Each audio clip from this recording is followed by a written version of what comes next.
Royal families में लड़ाइयों का और कत्लेआम का तो हम सब ने सुना हुआ है, लेकिन एक ऐसा कत्लेआम जिसमें एक ही रात में तकरीबन सारी रॉयल फैमिली खत्म हो जाए, ये शायद आपके लिए नया हो।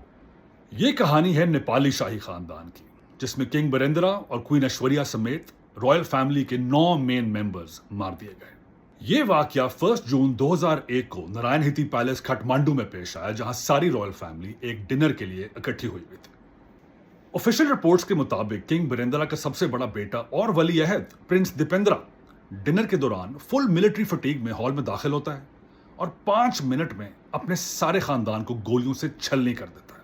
पहले इसने अपने वालिद किंग बरेंद्रा को मारा, फिर अपनी मां क्वीन ऐश्वर्या को मारा, फिर अपने छोटे बहन भाइयों को मारा और उसके बाद उसने अपने सर में भी गोली मार दी, जिसके बाद वो 3 दिन तक कोमे में रहा और फिर ये भी दम तोड़ गया। अब वली अहद प्रिंस दीपेंद्रा ने ऐसा क्यों किया, इसके पीछे बहुत सी कहानी है। सबसे मजबूत थ्योरी ये है कि प्रिंस दीपेंद्रा एक लड़की से शादी करना चाहता था जिसका नाम था दिव्यानी राणा, और ये दोनों आपस में कॉलेज में यूके में मिले थे। दिव्यानी राणा का ताल्लुक नेपाल के एक बहुत अमीर घर से था, लेकिन क्वीन ऐश्वर्या को इस रिश्ते पे फिर भी एतराज था।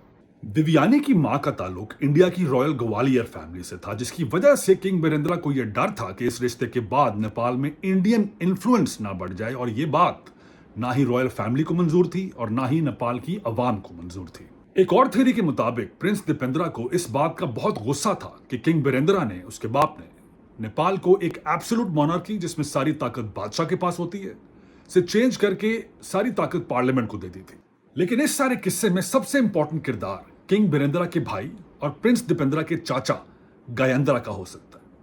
जहां किंग बरेंद्रा को नेपाल की अवाम बहुत पसंद करती थी, वहीं उसके छोटे भाई गायंद्रा की रेपुटेशन काफी बुरी थी।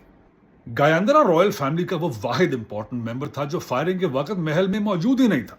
इस सारे कत्लेआम का सबसे ज्यादा फायदा भी गायंद्रा को ही होता है, जो कि बाद में नेपाल का 2001 से लेकर 2008 तक बादशाह बन गया। ऑफिशियल इन्वेस्टिगेशन ने तो सारा इल्जाम क्राउन प्रिंस दीपेंद्रा पर डाल के केस क्लोज कर दिया, लेकिन सवाल काफी उठ गए, जैसे कि महल की सारी सिक्योरिटी कहां थी?